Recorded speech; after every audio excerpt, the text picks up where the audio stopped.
I'm Sarah Wilson and you're listening to the Roots and All podcast. I'm here to help you get growing. Join me as I explore everything plant related both indoors and out and provide the information you need to create your perfect green environment. Hello and welcome to this week's episode of the podcast. This week I'm speaking to Professor Doug Tallamy, author of, amongst other things, the internationally influential wildlife gardening books Bringing Nature Home and Nature's Best Hope.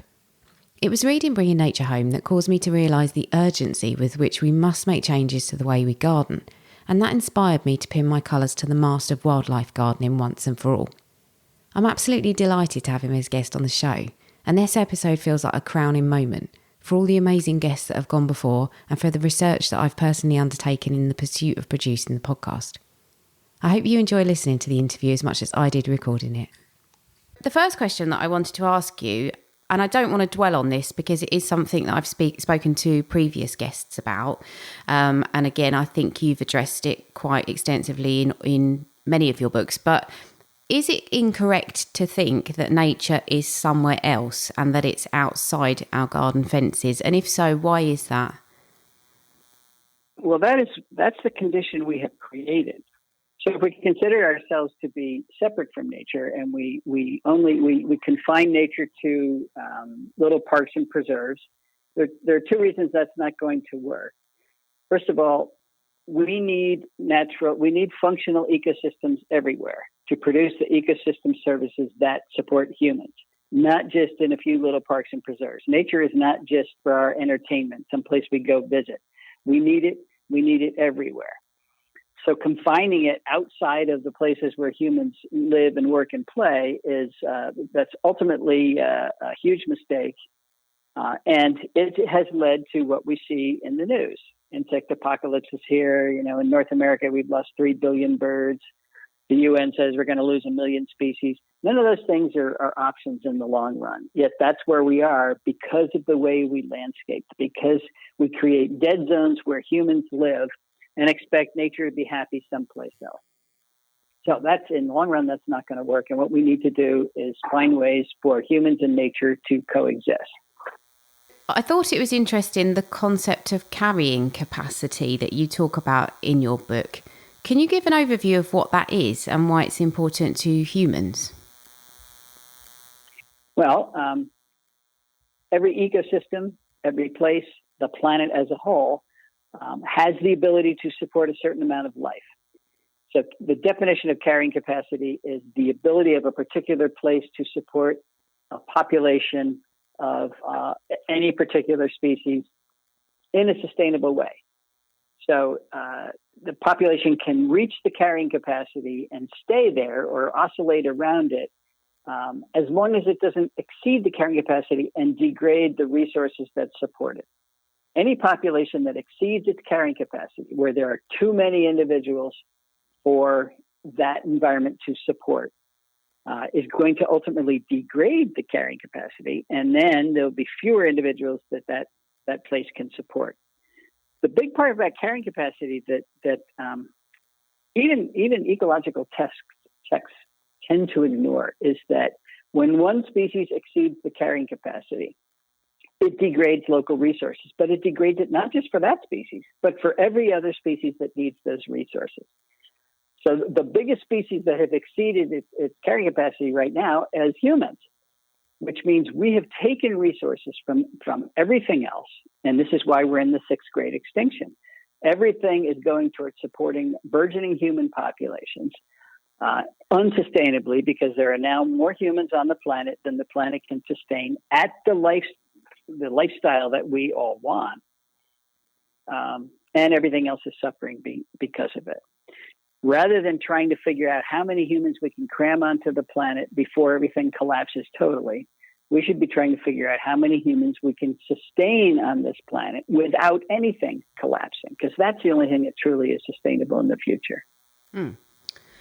I like your book, Nature's Best Hope, because you actually give practical advice in it. But one of the things that struck me when I was reading it is You talk about hooded warblers and the fact that they won't set up a breeding territory unless there are other breeding pairs in the area, even if all the other conditions seem perfect. And to me, that seems to illustrate how little we know about the nuances of the life cycles of other species, and that we can't assume that we know what they want or need. So is this going to be problematic if we do want to implement guidelines or ecological best practice moving forward? Well, lack of knowledge of the species we're trying to conserve is certainly an impediment. And the hooded warbler is a great example. When you really get to know the species, you find out they need more than just space and resources. They need a social context too. And apparently this is true for martins and probably a number of birds. And it's probably true for a number of mammals as well. Probably less true for invertebrates. They're simply less social to begin with. But our knowledge of the natural world is really pretty scanty. And yet here we are trying to manipulate it and either for good or for bad. And we have a lot to learn. So the more we learn, the better. This is a growing problem because most of us now are more separated from nature than ever. Our ecological IQ on a scale of 1 to 10 is about a 1. Yet we're pretending we're going to go out and make things better. So we need to study. We need to educate well beyond the basics of where we are. And do you feel like citizen scientists and gardeners have a role to play in that? Absolutely. Mm-hmm. So one of the other things that struck me, and it is a question that I've had when I've been reading sort of books that are carrying a similar message to yours, is that if we lose species that have evolved as specialist feeders, won't that ecological niche be filled by a similar amount of individuals overall, but just from a reduced number of species? So they are the generalists. And is that a problem? Because isn't it survival of the fittest after all? Okay, two things there. First of all, that's a great hypothesis, that if you lose your specialist, the generalists will fill in. Most of the specialists we're talking about here are insects that have specialized relationships with plants.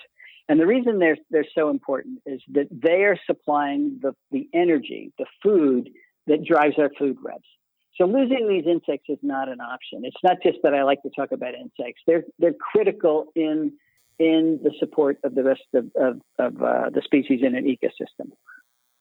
So if you trade specialists for generalists, everything should be okay because there's just as many insects. That's the hypothesis. Well, we actually looked at that. We've looked at that in a couple different experiments.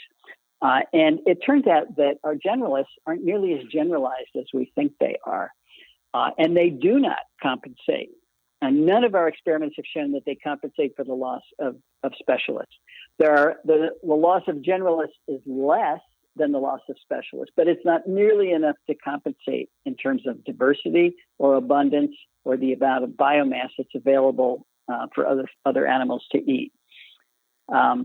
We're looking now at the definitions of specialists and generalists. Some people think that it's a continuum, and at one end of the continuum, you've got generalists that can eat anything, and at the other end, you've got specialists that can only eat one thing. That's actually not the way it is. 90% of the insects are highly specialized, where they can only eat one or two plant lineages. Rather than looking at the number of plant lineages that an insect can eat, let's look at the number of plant lineages that they cannot eat. And when you do that, even our very most special generalist insects, and if in this country, that would be things like the white-marked tussock moth or the Io moth or one of the borers, they can eat over 100 genera of plants. And that sounds very, very specialized. But when you look at the number of plants that are available to them, there's about 96% of the plants out there that they cannot eat. So even the most generalized insects are highly specialized. When you look at the array of plants that they could eat because they're available to them, but they don't. So that's the problem by thinking that generalists are going to compensate. There's no study that shows that they actually do, and that's why we can't rely on them. Mm-hmm. And you talked about adaptation. survival of the fittest. Well, yes. And in the long run, that is going to work its way out. But humans are changing everything about our environment so rapidly. Those changes are exceeding the ability of adaptation to keep up. So, for example, in Europe you have the common reed Phragmites australis, and we brought the European genotype over to this country almost 400 years ago. It was packing material in the earliest ships. And it has been here as an invasive species for almost 400 years.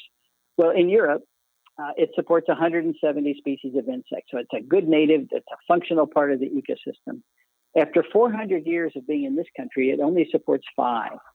So adaptation's happening, but far slower than the rate of change that we humans are delivering to the environment.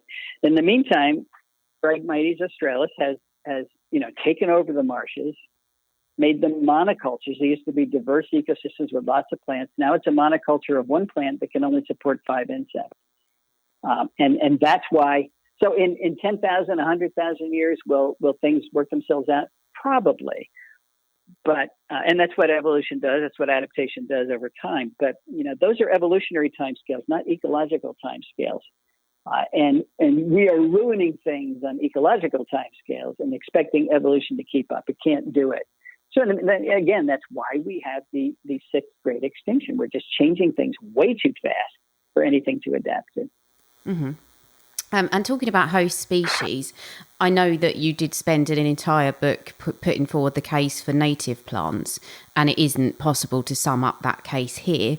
But if you could choose maybe 1 or 2 of the most compelling reasons to illustrate the case for natives over invasive plants or non-native plants in gardens, what would they be? I do have to develop that here because that is the main reason. The fact that the kingpins of our food webs, the insect herbivores, are by and large unable to eat those plants. They are unable to develop and reproduce on those plants. And that's because plants protect themselves from insects primarily with phytochemistry. They load their leaves with nasty tasting chemicals. Those are secondary metabolic compounds that make the leaves inedible, except for the insects that have evolved adaptations to get around those defenses. So that's what a close coevolutionary relationship with a plant brings to an insect over evolutionary time. And you're talking about many, many generations. So, for example, the monarch butterfly is a specialist on milkweeds. Well, the monarch lineage around the world has been associated with milkweeds for millions of years. This is not a sudden adaptation. And that is true for most of the specialized relationships that are out there. And again, 90% of our insect herbivores are host plant specialists. So when we bring plants from China or South America or wherever to our gardens, only a very few insects are able to use them. And that's typically because they already have the adaptations necessary because the plants they evolved with are sharing common chemicals to these new plants that we brought in. So what we do, we create a very depauperate insect community associated with these gardens. Now, this is confusing to a lot of people because most people only see the insects that are going to flowers. And they say, there's plenty of insects on my flowers. Well, most of those are generalist pollinators. They're not eating the leaves, so they're not exposed to the defensive phytochemistry I'm talking about. But most pollinators are not important parts of the food web. It's caterpillars that are driving the food web. They're transferring more energy from plants to up to the food web to higher trophic levels than any other type of animal. If you remove caterpillars from an ecosystem, you have serious declines in those other animals, particularly birds. In North America, 96% of our birds are rearing their young on insects, and we have found most of those insects are caterpillars. We've looked at what dominates nestling diets in 20 families of birds in North America, and 16 of the 20 families it's dominated by caterpillars. So when we design gardens and landscapes that don't make caterpillars, and that's easy to do, you lose all those birds. one important thing we need to focus on is how different plants are, even native plants, in their ability to make caterpillars. So, for example, I'm sure this is true in Europe, but it's certainly true here in North America.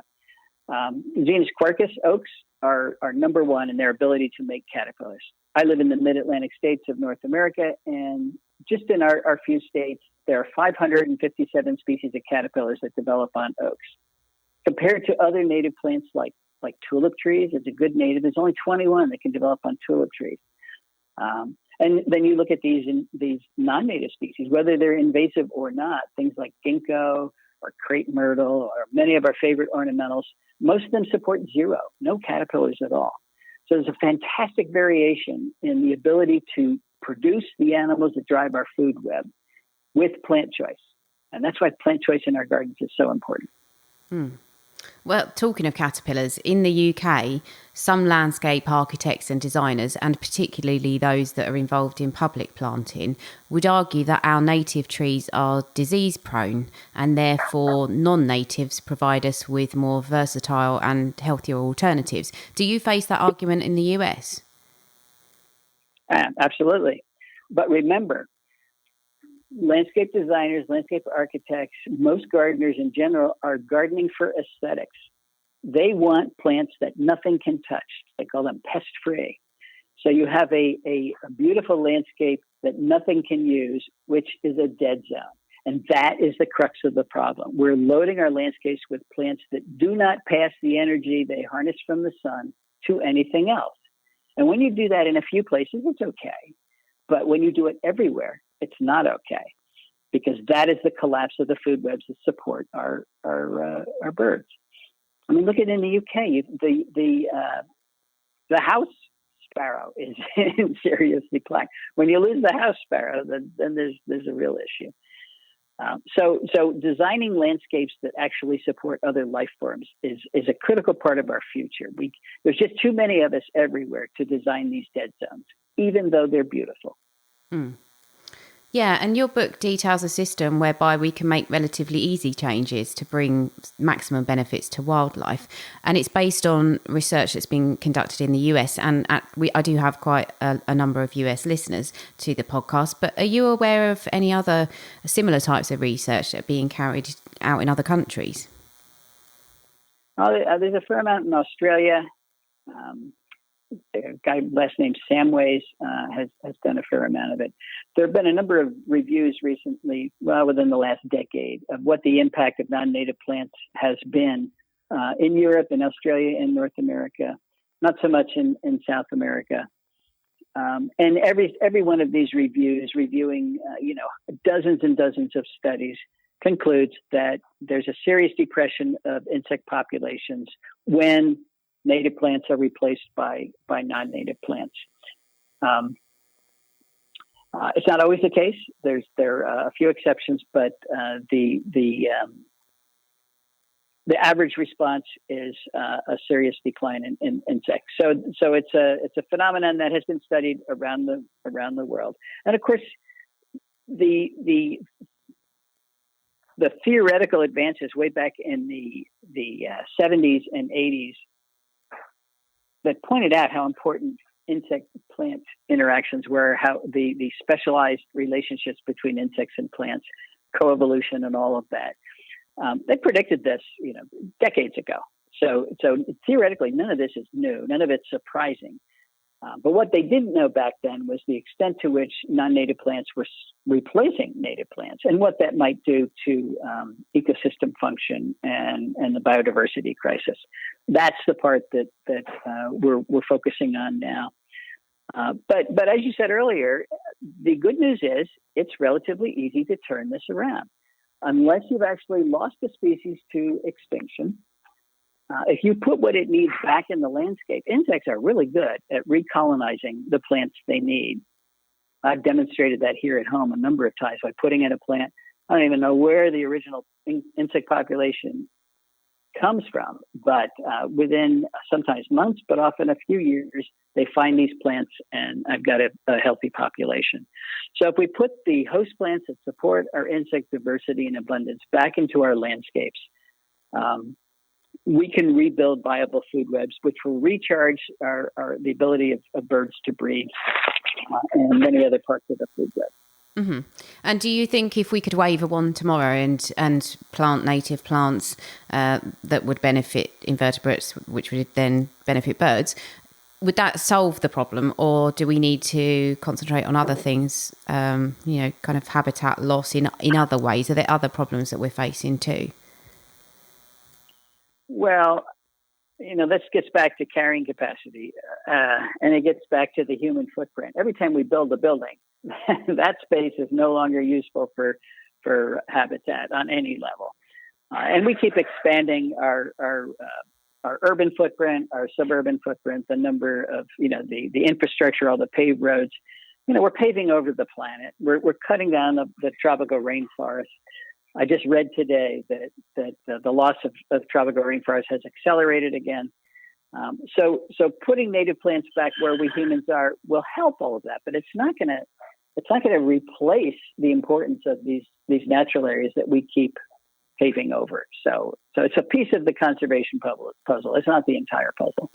I wondered when I was reading your new book whether your message had developed or changed since your previous books. The urgency has increased. When I wrote Bringing Nature Home, we had not done a lot of the research trying to put numbers behind the predictions at that point. But in the last 15 years, we have done a lot of that, and other people have done it too. So I now have data to support much of what I said in Bringing Nature Home. And again, the global headlines are creating an urgency that propels the message. The general public now is hearing it not just from me anymore. That's good. They're hearing it from major headlines of all the major media outlets, and they're concerned about it. This has surprised me when the headline about the global insect declines hit. I didn't think anybody would care about that, but I immediately got emails from people from all over the country saying, "Oh, is this true? What can we do? What can we do?" So that's good news. People want to do something. And there's some things they can do that are very easy, have nothing to do with plants. How about light pollution at night? Turn your lights out at night, or put a motion sensor on your lights so it only turns on when the bad man comes. Or if you don't want to do that, put a yellow bulb in your night lights because that's less attractive to insects, or a yellow LED bulb is particularly unattractive. But we lose billions of insects all over the country, all over the world every night because we've got lights on. And most of the time, we don't even know why we have those lights on. It's just a habit. So there are things that the average homeowner can do almost everywhere that will help insect declines. Yeah, turning lights off is a great one. Is there anything else that people can do in order to keep us moving in the right direction? And I'm thinking also specifically about, is there any kind of key research that needs to be done, in your opinion, to move us forward? We already know much of what we need to know. One of the biggest step forwards, I think, that we've come up with recently is the recognition of how different native plants are among native plants. But what I'm calling keystone plants, where about 5% of the native plants are producing about 75% of the food. That's a really important piece of information because that means they have to be the backbone of any landscape, those keystone plants. And then you can diversify with other plants. So learning that has been a big step forward. Another thing is that there is room for compromise here. But one of my students finished some research recently showing that if you have 70% of the plant biomass in your landscape native, 30% can be non-native, and you still can have viable food webs. And particularly if the 70% of those keystone plants. So that's great because it shows there's room for compromise.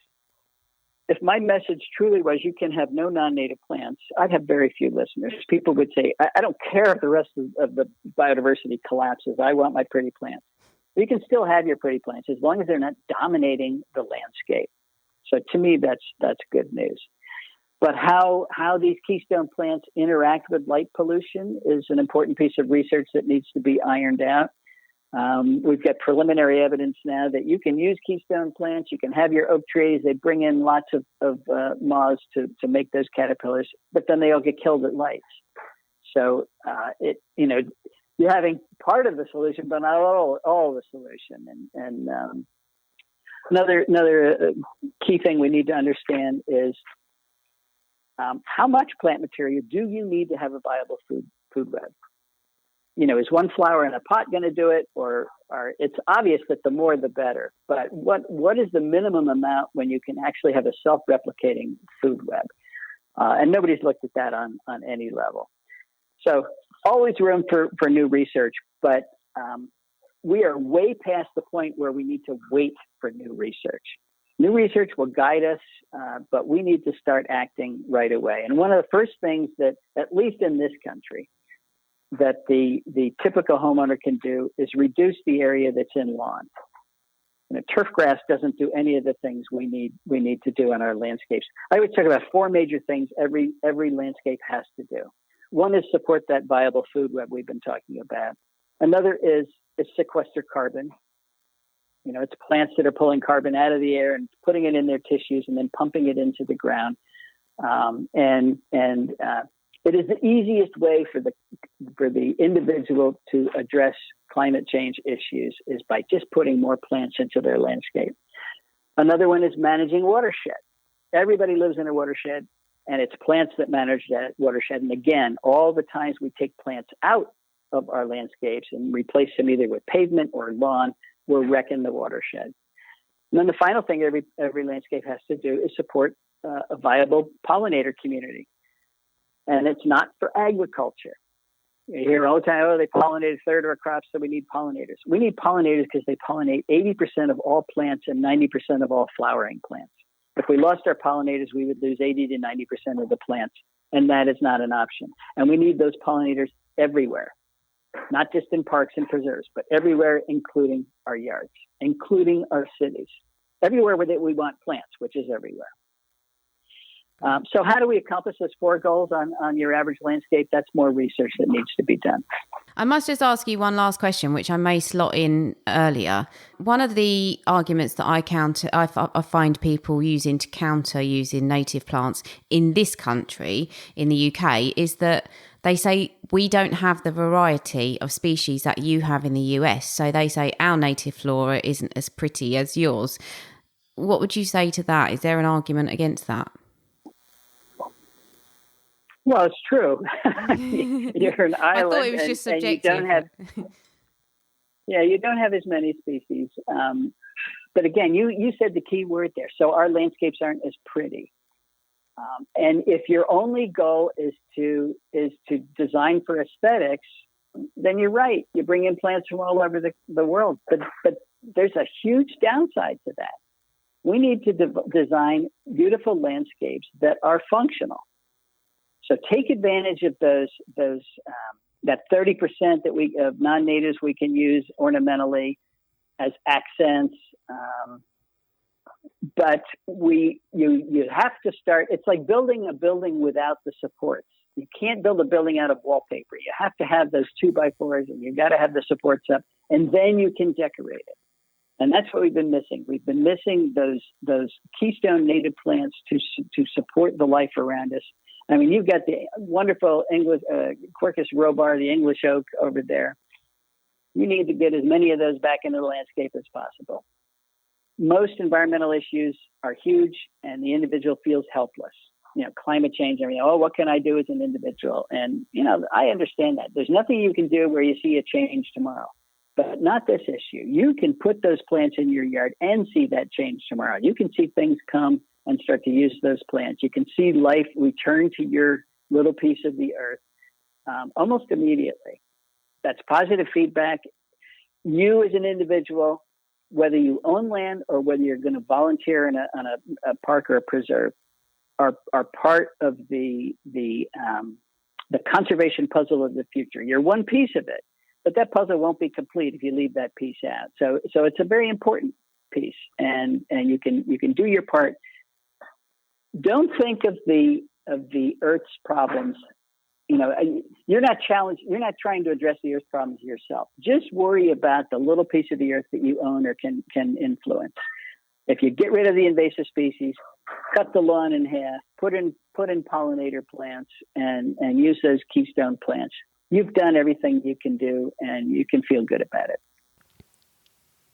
A really big thank you to Doug for taking part in the interview. If you're interested in wildlife gardening, his books are essential reading, so do go and seek them out. Thanks to you for listening too. The episode will finish with Bug of the Week with Dr. Ian Bedford, and Ian is talking about something you may have noticed in the past week or two popping up in your aromatics, the rosemary leaf beetle. As Ian mentioned, some gardeners like me get a kick out of seeing these beautiful beetles and are happy to leave them be, but he offers a tip if they're causing a real problem. Appearing in many gardens across the UK is an invasive yet very attractive ladybird-sized beetle called the rosemary leaf beetle. The adults are coloured with beautiful metallic green and purple stripes, whilst their grub-like larvae are dull white with dark grey stripes along their sides. As their name suggests, their primary host plant is rosemary, but they can also be found on other plants that produce high levels of camphor, such as lavender, sage and thyme. The rosemary leaf beetle first appeared in the UK in the mid-90s and soon became established within central London before spreading out across the UK, where they can now be found feeding on their host plants throughout the year, only leaving to hide underground during the coldest of days.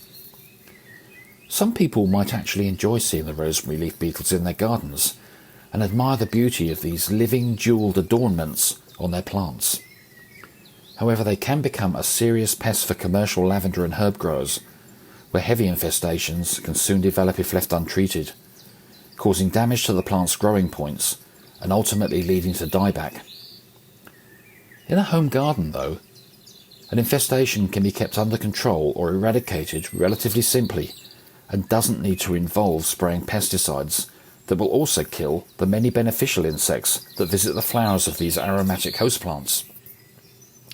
Simply by laying an old sheet around the base of an infested plant, then vigorously shaking the shoots and branches, the beetles and their grubs will tumble out on top of the sheet, where they can be collected by hand and safely removed. You can download or listen to the podcast direct from the website www.rootsandall.co.uk, where you'll also find my blog and a sign-up form for the newsletter, which gives you a weekly roundup of content, plus the inside scoop on things like upcoming guests. Or you can subscribe wherever you normally get your podcasts. Email me with comments and feedback at podcast@rootsandall.co.uk. Follow me on Twitter, Roots and All, Facebook, Roots and All UK, and Instagram, Roots and All Pod. But please also check out my Patreon, where you can make a one-off donation or take out a monthly subscription to help support my work, because if you like what I do, please help me to continue doing it. Even if you make a one-off donation of £1, trust me, it all helps and I will be immensely grateful. So please go to Patreon and search for Roots and All.